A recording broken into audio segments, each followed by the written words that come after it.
Ladies and gentlemen, the President of the United States.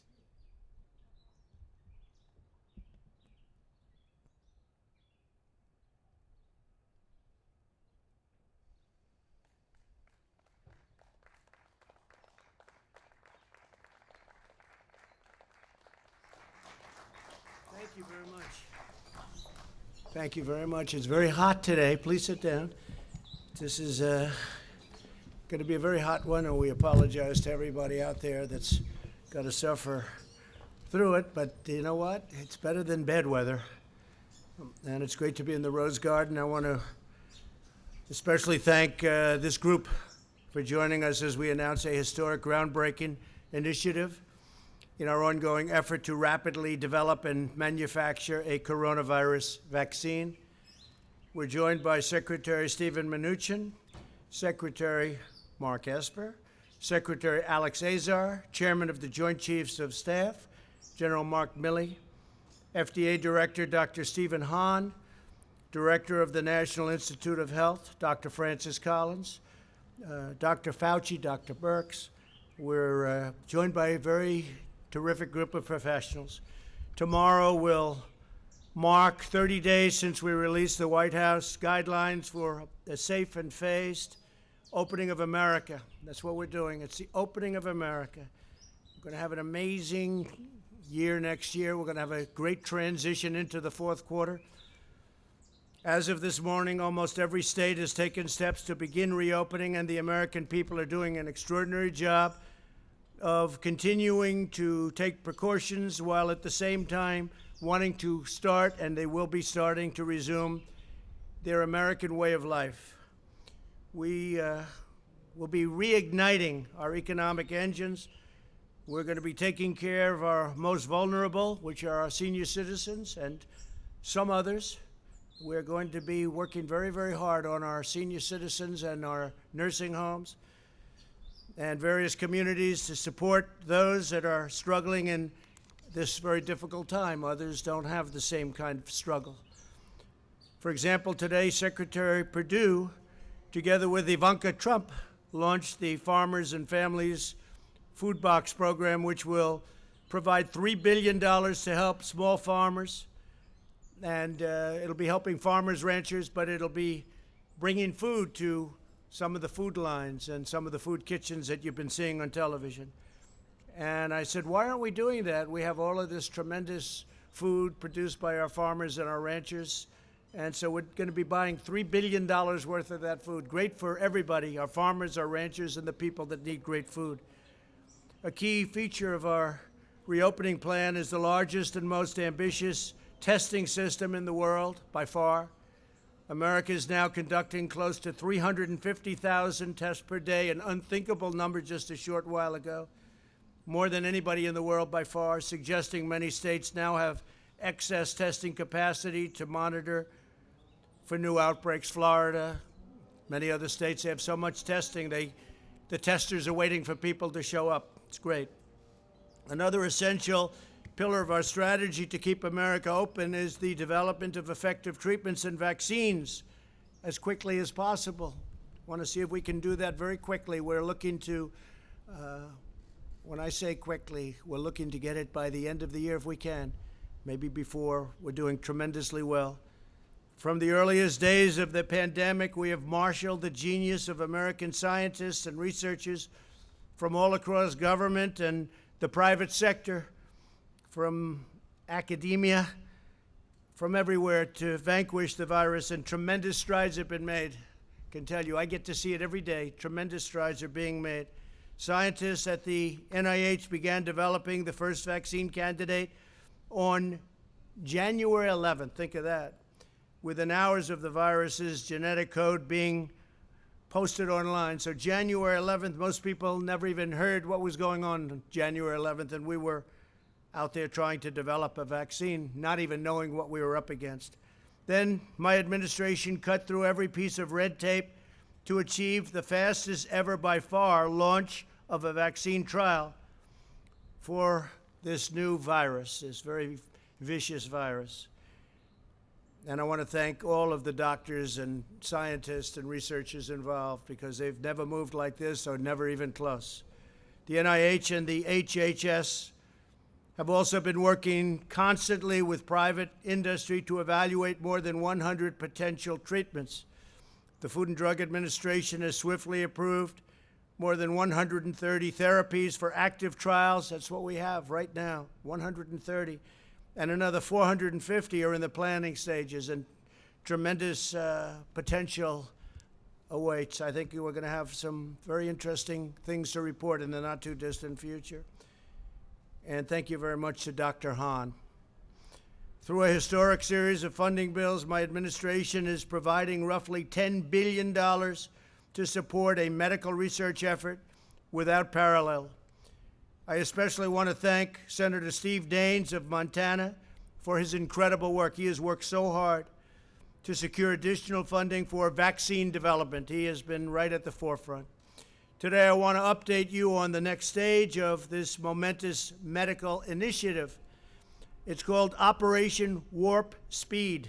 That means big and it means fast, a massive scientific, industrial, and logistical endeavor unlike anything our country has seen since the Manhattan Project. You really could say that nobody's seen anything like we're doing, whether it's ventilators or testing. Nobody's seen anything like we're doing now within our country since the Second World War. Incredible. Its objective is to finish developing and then to manufacture and distribute a proven coronavirus vaccine as fast as possible. Again, we'd love to see if we could do it prior to the end of the year. We think we're going to have some very good results coming out very quickly. In addition, it will continue accelerating the development of diagnostics and breakthrough therapies. The great national project will bring together the best of American industry and innovation, the full resources of the United States government, and the excellence and precision of the United States military. We have the military totally involved. We're also working very strongly with other countries who are also have some great scientists, doctors, and we're all working very closely together, and they're viewing us as the leader, and we are, the relationship with other countries on solving this problem has been incredible.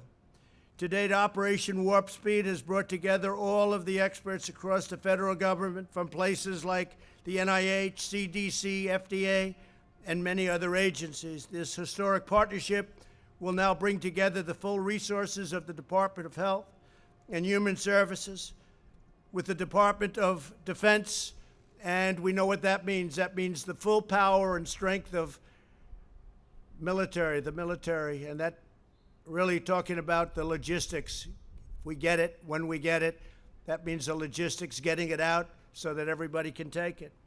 And today we're proud to announce the addition of two of the most highly respected, skilled professionals in our country, worldwide respected. Operation Warp Speed's chief scientist will be Dr. Moncef Slaoui, a world-renowned immunologist who helped create 14 new vaccines. That's a lot of our new vaccines in 10 years during his time in the private sector, one of the most respected men in the world in the production and really on the formulation of vaccines. Joining Dr. Slaoui as Chief Operating Officer will be General Gus Perna, a four-star general who currently oversees 190,000 service members, civilians, and contractors as commander of the U.S. Army Material Command. That means logistics. That means getting it out. We got to get it out there. So, General, thank you very much. And Doctor, thank you very much. It's great to have you on board. Really highly respected people. Thank you. These two outstanding individuals will provide more details following my remarks.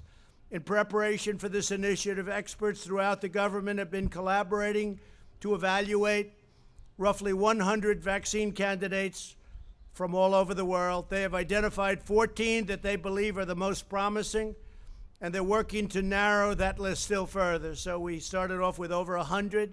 We're down to 14, and we have some really interesting choices to be made.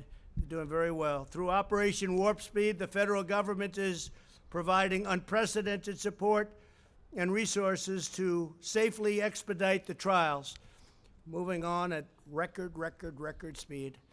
While we accelerate the final phases of vaccine trials, Operation Warp Speed will be simultaneously accelerating its manufacturing process. In other words, we're getting ready so that when we get the good word that we have the vaccine, we have the formula, we have what we need, we're ready to go, as opposed to taking years to gear up. We're gearing up. It's risky, it's expensive, but we'll be saving massive amounts of time. We'll be saving years if we do this properly, and that's what we're doing. So we're gearing up on the assumption that we'll have, in the near future, relatively near future, a vaccine. Typically, pharmaceutical companies wait to manufacture a vaccine until it has received all of the regulatory approvals necessary, and this can delay vaccines availability to the public as much as a year and even more than that. However, our task is so urgent that under Operation Warp Speed, the federal government will invest in manufacturing all of the top vaccine candidates before they're approved, so we're knowing exactly what we're doing before they're approved. That means they better come up with a good vaccine because we're ready to deliver it. This will eliminate any unnecessary delay and enable us to begin providing Americans with a proven vaccine the day our scientists say, we're ready, we got it. And as we work to bring critical medical production back to America, these vaccines will manufacture that we're going to be focused on and manufacturing. They're all going to be right here in the USA. Now, we're working, as I said, with other people outside, and that's fine too. We want to get to the solution. We know exactly where the other countries are, and we'll be very happy if they were able to do it. We'll help them with delivery. We'll help them with in every way we can. We have no ego when it comes to this, no ego whatsoever. Operation Warp Speed is also making the necessary preparations to distribute these life-saving treatments at scale. So we're talking about massive numbers so that millions of Americans will quickly have access to them.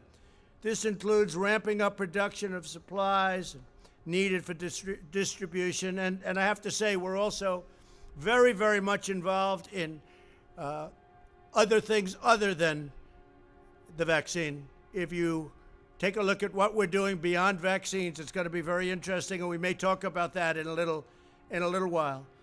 But this includes ramping up production of supplies needed for distribution, such as cold chain storage, glass vials, needles, syringes, and more. We'll have everything right on hand, ready to go.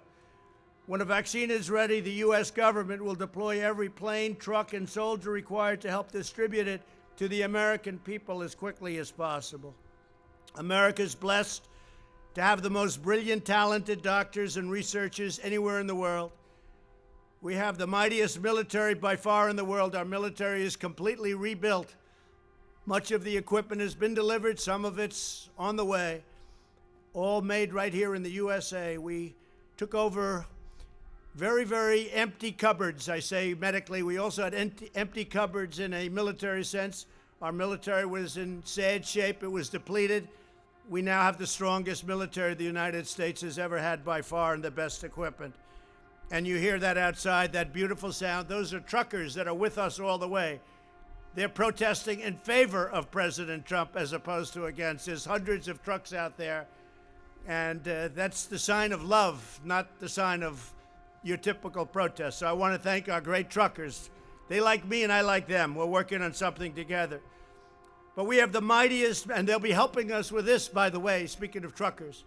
We have the mightiest military in the long history of humankind. We have the best and most devoted workers ever to walk the face of the earth.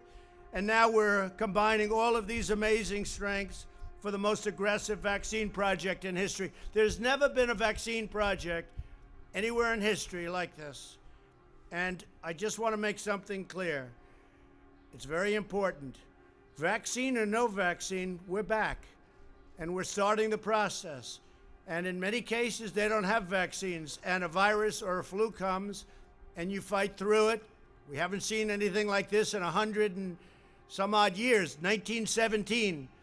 But you fight through it, and people sometimes, I guess, we don't know exactly yet, but it looks like they become immune, or at least for a short while and maybe for life. But you fight through it. But what we'd like to do, if we can, is the vaccine. I think we're going to be successful in doing it, and hopefully by the end of the year. Just as generations of Americans before us faced down the most difficult trials, set their sights on the highest summit, and overcame the biggest obstacles, America will meet the moment, and this moment specifically in our time, with unrivaled speed, unmatched skill, and the unyielding spirit of the American people. Our nation will come back stronger and greater than ever. We're going to have a tremendous year next year. We're going to have a really good fourth quarter. We're going to have a very interesting and productive transition quarter where Steve is there, and I'm sure our Secretary of the Treasury, I think you feel the same way, Steve. So, and thank you for your good work, really good work. And it's not finished yet, is it? I want to thank Steve Mnuchin and everybody. Now I'd like to ask Dr. Slowey and General Perna to come up and say a few words, followed by Secretary Azar and Secretary Esper. Thank you all very much. We're doing something that has never been done before. It's going to result in a tremendous end. I think we're going to come up with a solution to a problem like this country probably has never seen before. But it's an honor to be your president.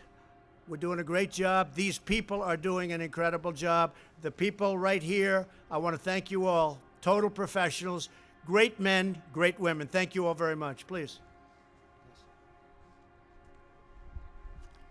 Thank you, Mr. President. Good afternoon, everyone. It's a great honor and privilege for me to have the opportunity to serve our country and the world in this remarkable endeavor, extraordinary endeavor, helping them and supporting them do it. The Operation Warp Speed's objectives are very clear. The President has described them, and I believe they are very credible. I also believe they are extremely challenging. However, I am really confident that our team across the many governmental agencies that are involved in these efforts, the NIH, the CDC, the FDA, ASPR, and of course with the support of the Army and our partners in the private sector, will be able and will do the utmost to deliver these objectives. In fact, Mr. President, I have very recently seen early data from a clinical trial with a coronavirus vaccine. And these data made me feel even more confident that we will be able to deliver a few 100 million doses of vaccine by the end of 2020. And we will do the best we can to do that. Thank you. We will, of course, also focus on progressing and accelerating development of medicines for those who unfortunately already caught the virus, as well as optimize the diagnostic tests. This will be our focus 24/7 over the next many months. Thank you. Thank you. Good afternoon, Mr. President. Thank you. Thank you for this great honor for allowing me to be a part of this team. I'm very excited about this team. It will be historic as we execute the mission that's been given to us. I also feel very confident that the team will be able to provide the results as directed.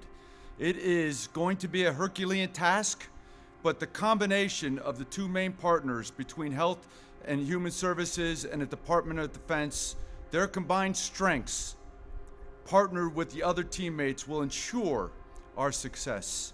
One of the great advantages that we have as a military is our ability to do logistical and sustainment operations afar. We're just going to apply those capabilities to this mission. This mission is about defeating the enemy. We will defeat the enemy. Why? Because winning matters. And I'm excited to be a part of this team. And Mr. President, thank you. Thank you very much, sir.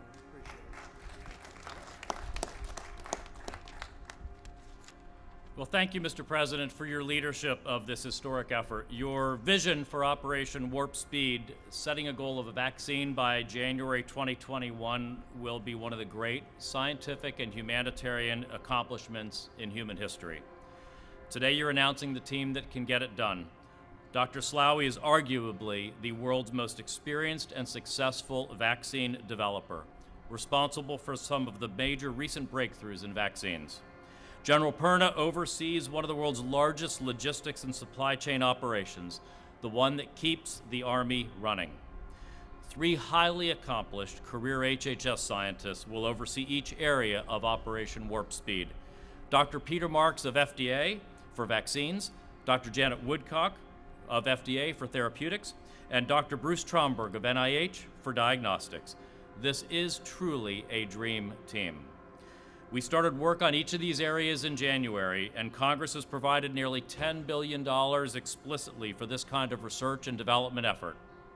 Operation Warp Speed will integrate existing efforts that are coordinating vaccine, therapeutic, and countermeasure development, including NIH's active and RADx initiatives. This week, HHS and DoD already announced new contracts to manufacture hundreds of millions of needles and syringes here in America for distributing an eventual vaccine. Finally, the President's efforts will ensure not only that we get vaccines, therapeutics, and diagnostics faster, but that we get large donations of the eventual products so they're affordable for the American people.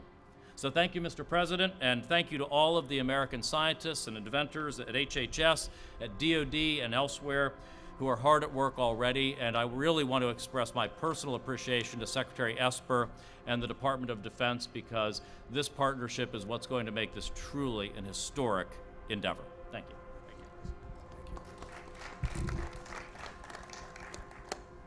Well, thank you, Mr. President, for your leadership of this bold and historic initiative. The Department of Defense is very excited and committed to working closely with our partners at HHS, across the government, and in the private sector to accomplish the mission we have been given. Winning matters, and we will deliver, by the end of this year, a vaccine at scale to treat the American people and our partners abroad. You know, the Department of Defense has been in this fight since day one, going back to January. We've stayed ahead of the curve every step of the way, and today, on America's streets across the nation, over 60,000 service members from all branches of the service are still out there, whether it's doctors and nurses in hospitals, whether it's National Guard on the streets of America, or the Corps of Engineers continuing to build out capacity in America's hospitals. We are there and we will be there, Mr. President, and we look forward to this next greatest phase of this fight against the coronavirus. We are all in then, we are all in now, and we will be all in the future, and we will deliver on time, bringing to bear the full weight of the Department of Defense, all of our first-class, world-class researchers and scientists, our ability to manage logistics at scale, and our great distributional capabilities. We will deliver, we will win this fight, and Mr. President, thank you again for all that you've done. We will get the job done. Thank you. I know you will. Any questions, please? Yeah, go ahead. President, you said no vaccine. Vaccine or no vaccine, we're back. What did you mean by that? We think we're going to have a vaccine in the pretty near future, and if we do, we're going to really be a big step ahead, and if we don't, we're going to be like so many other cases where you had a problem come in, it'll go away at some point, it'll go away. It may flare up and it may not flare up. We'll have to see what happens, but if it does flare up, we're going to put out the fire, and we'll put it out quickly and efficiently. We've learned a lot. Steve, do you have a question? We've heard that the vaccine typically would take 12 to 18 months to develop. How can you do it in a speedier fashion? What makes you think this will work? Well, they started actually, I guess you heard, in January, early January, and they've been working on it. I know so many, and private companies have been working on it. The government's been working on it. So we've got the time because we put and they've literally been working 24 hours a day. So we've got the time, and we hope to be able to do something by the end of the year or shortly thereafter. But again, you know, it's not solely vaccine-based. Other things have never had a vaccine, and they go away. So I don't want people to think that this is all dependent on vaccine, but a vaccine would be a tremendous thing. And I will tell you, therapeutically or therapeutics, what's going on there is equally as impressive. We have some things happening. You know, we have the remdesivir from Gilead. We have other things that are very good. I think that a lot is happening therapeutically. I can't say that it's relatively speaking equal to what's going on with vaccines, but I think it's doing very well, very well. So therapeutics are a big factor. Yeah, So please. Is there a global competition to develop this vaccine? Like if France develops it first, will they share it with us? Yeah, and we have that very well worked out. Whoever gets it is going to be very proud to give it and develop it. They've developed it, and we'll see what happens. We've got countries that are allies we have some countries, frankly, that aren't allies where we're working very closely together. So we're working together with many different countries. And again, we have no ego. We have no ego. Whoever gets it, we think it's great. We're going to work with them. They're going to work with us. Likewise, if we get it, we're going to be working with them. So it's very important. It's a very good question, actually. Yeah, please. Mr. President, what do you say to those business owners and other people who are really questioning the guidance that the CDC put out last night? There was a concern that it would be overly prescriptive. Now there's a concern it's not prescriptive enough. What are business owners to do? Well, I thought the guidance was very good. I've heard very good reviews on the guidance, and you know, the media will never be satisfied. If we gave you more description, that would be no good. If we gave you less, that would be no good. But I thought it was very good, and I've heard a lot of good things. Go ahead, please, Green. Mr. President, do you have a problem or any concerns? Do you have any concerns about the Abbott tests, given some of the new numbers that have come out about? No, Abbott's it's a great test. It's a very quick test, and it can always be very rapidly double-checked. If you're testing positive or negative, it can always be double-checked. But it's a very good test, very portable, very quick. Okay. And then what happens if China is the country that develops the vaccine? What happens if it's China? Will the U.S. still have access to that vaccine? I would say the answer to that would be yes. I would say the answer would be yes. Yes, go ahead, please.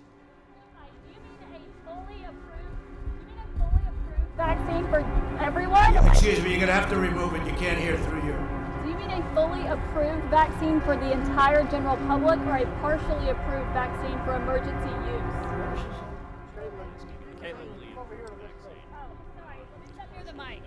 Sorry, let me repeat that. Now I'm closer to the mic. Do you mean a fully approved vaccine for everyone, the full public, or a partially approved vaccine with emergency use? No, we're looking for a full vaccine for everyone that wants to get it. Not everybody's going to want to get it. But we're looking at a full vaccine. Is that a correct statement? Yeah, Will. Please. So the answer is yes. We're working for a fully approved vaccine, but we'll also use the tools we have. For instance, emergency use authorization as appropriate. We use all of our regulatory tools to bring vaccine available for the entire American population by January. Okay, and then Mr. President, could you just clarify, why are some of you wearing a mask and why are some of you not wearing a mask?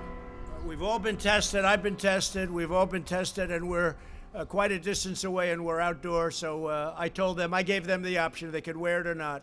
So you can blame it on me, but I gave them the option. We could wear it or not. Yeah, please. Would a U.S. vaccine be available to the rest of the world at an affordable rate, at a low cost? The last thing anybody's looking for is profit in terms of what we're doing. Every company, they want to get it out. We've had that. We've had a great experience on remdesivir. We've had a great experience on everything we've done. People are looking to come up with the answer. They're not looking in, typically they're saying, oh, how much am I going to make? How much? They really have been. There's been a great spirit on this. They want to get to the bottom of it, and I think we'll be able to do that. Mr. President, the Indian American community is appreciating your help in fighting the vaccine, coronavirus. What is your message to those 4 million Indian Americans here? So India has been so great, and as you know, your prime minister has been a very good friend of mine. I just got back a short while ago from India recently, and we're working very much with India too. And we have a tremendous Indian population in the United States, and many of the people that you're talking about are working on the vaccine too. Great scientists and researchers. Yeah, we're working very closely also with India. Correct. And say hello to your prime minister. Yeah, please go ahead. Thank you, Mr. President. What steps, if any, is your administration taking to ensure that the communities and the states that are hardest hit will have first access to the vaccine? Have these discussions been had, or are there any plans? Yeah, I think we've done a good job with that. Certain areas have been hit very hard, New York, New Jersey, et cetera, working very closely with the governors. We've worked with all of the governors. We've made a lot of people look very good with what we've done on ventilators, with what we've done on testing. We're working with all of the governors. We just sent a big transit package to New Jersey. I just spoke to the governor of New Jersey, who's a terrific person, by the way, I have to tell you, and I just told him a lot of money's coming your way for the transit. And also I spoke with the governor of New York, Governor Cuomo. We just had a conversation yesterday. We're sending them a lot of transportation money, so it's important. But we've had a very good relationship working with all of the states, regardless, all of the states. And if we do get fortunate enough, and I think we're skilled enough, but fortunate enough to have a vaccine, it'll get out fairly and quickly. Do you foresee that states that are hardest hit will have first dibs? So will like New York and New Jersey have? I think that makes sense, perhaps. Perhaps it does, but I would say probably. But I think they're all going to get well distributed. If you remember when we started, we had no ventilators. We had to make them, and we became a very major manufacturer of ventilators. Now we're helping countries all over the world with ventilators. We're sending them to many countries all over the world. When we started, we didn't have ventilators. I inherited nothing. I inherited practically nothing from the previous administration, unfortunately. Yeah, go ahead. Mr. President, it's been 3 months since you signed the China trade deal. Between what's happened with coronavirus and the lagging agricultural purchases, are you at any point considering reimposing additional tariffs on China or tearing up the deal in any other way? Well, I don't want to talk about it. I can say China is buying a lot of our product. But the trade deal, the ink was barely dry when this came in from China. So it's not like we're thrilled. Okay, go ahead, please. Mr. President, can I ask one more? Yeah. I'm wondering if you're standing by the nomination of Michael Pack to lead Voice of America after news that the D.C. Attorney General is... Well, I don't know what happened. I know that Voice of America is run in a terrible manner, terrible. They're not the Voice of America. They're the opposite of the Voice of America. And we have a man who is very good. I don't know, he's in the nominating process, but I'll have to check that out. Yeah, please. Thank you, Mr. President. If public confidence is the main thing of getting people back to work and back to schools and so on, is this even possible without a vaccine? How would it be possible without a vaccine? Public confidence. Well, I think a very big factor, frankly, is that very few people are, we read about all of the very sad, very tragic. I've lost friends. Many of us have lost friends. We read about that and we see that, and that's what the news covers. But that's a very small percentage. It's a very, very small percentage. I say it all the time. It's a tiny percentage. The vast majority, many people don't even know they have it. They have it, or they have sniffles, or they have a very minor sign, and they recover. Not only recover, they probably have immunity, whether it's short-term, long-term, but they have probably immunity. And I think people have to understand that. That's why I think the schools should be back in the fall. I think that lots of things should happen. I don't think that you should have 70-year-old teachers back yet. They should wait till everything is gone. I don't think you should have a professor that's 65 and has diabetes or has a bad heart back necessarily, or somebody that's older than that. But we want to see our schools back. We want to see our country start to work again. We created the greatest economy in the history of the world, and we're going to do it again. And you're going to see that next year, and it's going to start. You'll start to see it in the fourth quarter, maybe even before that. Yeah. President, are you at all concerned about children or teachers who are in the school bringing it home to their families, to their spouses? I'm concerned about everything, and I'm also concerned about our country. Our country has to get back. And what you're talking is, when you are doing what we did with the shutdown, that causes death also. It causes massive depression. It causes drugs. It causes suicide. It causes a lot of problems also. No, our country has to get back to work again. And you see that just looking and reading everything that's happening. Our people want to get back. They want to get back. Yeah. Sir, do you have a plan to prevent the spread? If you reopen we the do. schools? We do. We have a great plan to prevent the spread, but that doesn't mean we're going to close our country for 5 years. Okay, not going to happen. In the schools, Go you have ahead. a plan? current death toll is about 86,000. At current, it's about 86,000, yes. Do you think that's accurate, or do you think it's higher than that? I don't, or lower than that. I don't know. I don't know. Those are the numbers that are being reported. I assume they're correct. Unlike other countries, I mean, you have some countries, obviously, you have some that are very obviously ridiculous, but our numbers are accurate numbers. We don't do anything with the numbers one way or the other. Whatever it is, that's what we do. We take the numbers as reported. Do you have any indication that they could be lower than that? Oh, I don't know. I don't know. If they were, I'd be very happy if they were lower. I'd like to see numbers lower. I'd like to see no death at all. One death is too many. This should have never happened. This came from China. It should have been stopped in China before it got out to the world. We have 186. It's been updated this morning. 186 countries are affected. And each country that's affected is the same thing. Russia now is badly affected. France is badly affected. You look at what each country, and you can say affected or you can say infected. Either way you want to put it. But you look at these countries, look at Italy, and you look at Spain, and you look at all of these great countries in many cases, how they've had to fight through this. It's a terrible thing that happened. It could have been stopped at the source. It should have been stopped right at the source, but it wasn't. Thank you all very much. We appreciate it. Thank you. Thank you.